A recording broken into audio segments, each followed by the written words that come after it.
पे डिपेंड करता है। जैसे आप देखेंगे लॉस आप सिर्फ उतना ही सरेंडर कर सकेंगे, lucky motor corporation head office को, होल्डिंग कंपनी को उतना ही लॉस ट्रांसफ़र कर सकेगी जितनी शेयर होल्डिंग है होल्डिंग कंपनी की। यानी कि शेयर होल्डिंग अगर 75% है तो टैक्स लॉस जितना भी है 100 रुपये, तो उसमें 75 रुपीज़ 75% ही होगा, बाकी इसके पास ही रहेगा। तो लॉस जो सरेंडर होगा वो स्ट्रिक्टली पेरेंट के इकोनॉमिक इंटरेस्ट के मुताबिक होगा। अगर 100% ओन करती है और ग्रुप रिलीफ लेते हैं, यानी ग्रुप टैक्सेशन में नहीं जाते, तब फिर आप 100% कर सकेंगे। इसमें फ़ायदा ये है कि Lucky Motor incurs a loss only 75% flows up to the holding company, the remaining 25% remain isolated with Lucky Motors for section 57 के तहत कैरी फॉरवर्ड करना। लेकिन ये कि ये फ्लेक्सिबिलिटी का नाम है, यानी आप ऐसी इंडस्ट्री में हैं, आप अपने केस लॉ में देखेंगे आप किस इंडस्ट्री में हैं। अगर ऐसी इंडस्ट्री जिसको एआई अफेक्ट कर रही है, चाहे वो मैन्युफैक्चरिंग है, चाहे वो सर्विसेज इंडस्ट्रीज़ है, चाहे वो इंपोर्ट एक्सपोर्ट है, तो अगर एआई है या जो है 3D प्रिंटिंग है या कोई भी नई टेक्नोलॉजी बेस्ड है, क्वांटम कंप्यूटिंग है, तो फिर तो आप समझ सकते हैं कि इसमें आपको फ्यूचर में बेनिफिट्स भी नज़र आ रहे हैं और लॉसेस भी, यानी कि प्रॉफिट्स भी नज़र आ रहे हैं, तब तो ग्रुप रिलीफ की तरफ आप जा सकते हैं। अगर आपको पता है कि ये इंडस्ट्री अब मैच्योर हो गई है और अब ये डिक्लाइन की तरफ जा रही है, तो फिर आप वहाँ पे ग्रुप लॉसेस में ग्रुप के अंदर उस कंपनी को ला के अपनी प्रॉफिटेबल कंपनीज जो नॉर्मल जो है उससे ज़्यादा कमा रही हो, उनको आप उनके साथ एडजस्ट कर सकते हैं। अच्छा, ये जो है ये भी फ्री हैंड नहीं है। सेक्शन 59 जिसको हम कहते हैं, ये भी फ्री हैंड नहीं है। इसमें 3 साल तक लॉस जो है surrender is capped at 3 years, यानी अगर आपने पहले साल में लॉस किया तो 3rd ईयर तक उसको अगर होल्डिंग कंपनी ने एडजस्ट नहीं किया अपने प्रॉफिट्स का अगेंस्ट, तो फिर वो आगे कैरी फॉरवर्ड नहीं होगा। और यानी कि इसके अलावा आपने 5 साल तक जो है ना ये होल्डिंग रखनी है। तो पहले 3 ईयर रूल लॉस के लिए है, यानी strict limitation for slow to profit industry. तो यहाँ पे क्लियरली वो अगर आपको प्रॉफिट लॉस दोनों नज़र आ रहा है फिर तो ठीक है, लेकिन अगर लॉसेस की तरफ ज़्यादा है या रिस्क ज़्यादा है, मैच्योर हो रही है इंडस्ट्री या इंडस्ट्री टोटली ट्रांसफॉर्म हो रही है, चेंज हो रही है, या आप किसी और कोई और डिसएडवांटेज हो गया है, तो उस लिहाज से आप जो है क्या कहते हैं, ये जो बेनिफिट आप ले रहे हो ये 3 साल तक ही आप ले सकते हो। और 5 इयर्स लॉक इन है। ओनरशिप जो है 75% या 55% इनके दरमियान जितनी में, वो 5 इयर्स तक आपने मेंटेन करनी है। अगर आपने नहीं मेंटेन किया और ओनरशिप चेंज हुई आपकी, तो फिर डेफिनेटली टैक्स वाले आपके जो है लॉसेस जो आपने पहले साल के लॉसेस दूसरे साल और तीसरे साल तक क्लेम किए थे, वो 5वें साल में आके भी आपकी असेसमेंट अमेंड करके वो कर सकते हो। और चूँकि ये बड़ी कंपनीज़ हैं, पब्लिक कंपनीज़ हैं, लिस्टेड कंपनीज़ हैं, या अगर प्राइवेट भी हैं तो बड़ी अमाउंट्स हैं, तो इतनी आसानी से छुपाना मुश्किल है। प्राइवेट होल्डिंग कंपनी जो हैं वो availing 59B must list on registered stock exchange with in 3 years.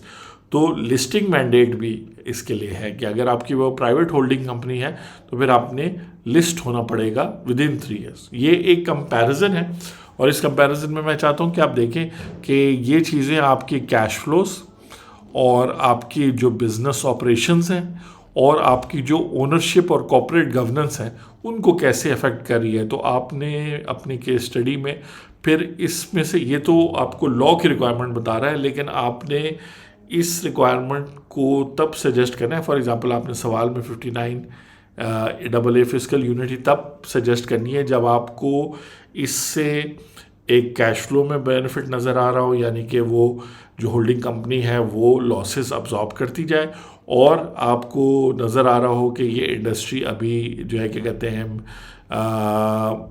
जिसमें ये कंपनी है जो होल्डिंग कंपनी को अपने लॉसेस देगी, वो अब शायद फेज़ आउट हमें करनी पड़े और इसकी टेक्नोलॉजी चेंज करनी पड़े, ये इंडस्ट्री ख़त्म हो गई, ये प्रोडक्ट ख़त्म हो गया, कंज्यूमर सेगमेंट ख़त्म हो गया, या इस कंट्री के अंदर अगर कंट्री की बात हो रही है तो कंट्री के अंदर फिजिबिलिटी अब नहीं रही, तो इस तरह करके आप इन चीज़ों को देखेंगे और रिस्क को और ओवरऑल स्ट्रैटेजी को, आपकी जो स्ट्रेटेजिक है इसमें रिक्वायरमेंट्स क्या है। 100% ओनरशिप आपकी होनी चाहिए, तो डेफिनेटली 100% का मतलब है रिस्क भी आपका और रिवॉर्ड भी आपका।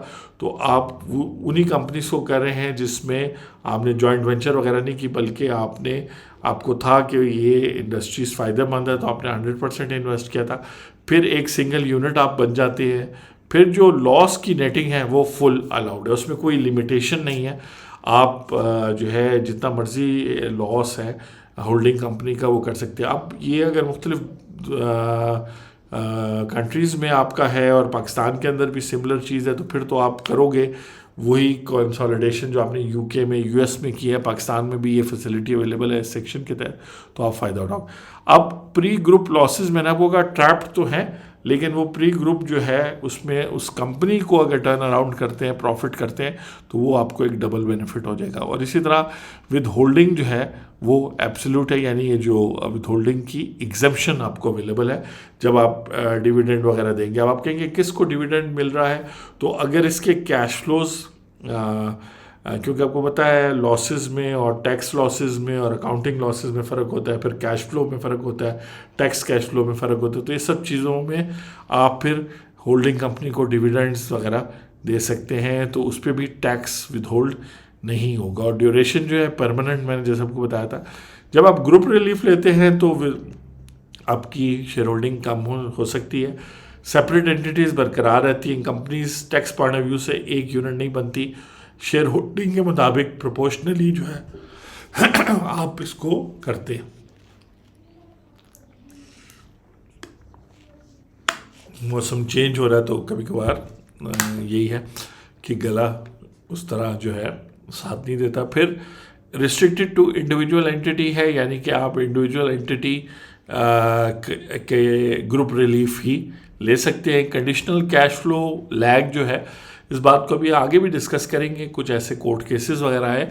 तो ये जो कैश फ्लो का आपको बेनिफिट मिल रहा है ग्रुप रिलीफ में, इसका भी लैग है, क्योंकि यहाँ पे आपको जो है ना विद होल्डिंग वगैरह की एग्जम्पशन अवेलेबल नहीं है, ठीक है। और ये जो है मैक्सिमम 3 इयर्स वाला प्रॉब्लम हमने कहा था कि आप क्लेम कर सकते हैं।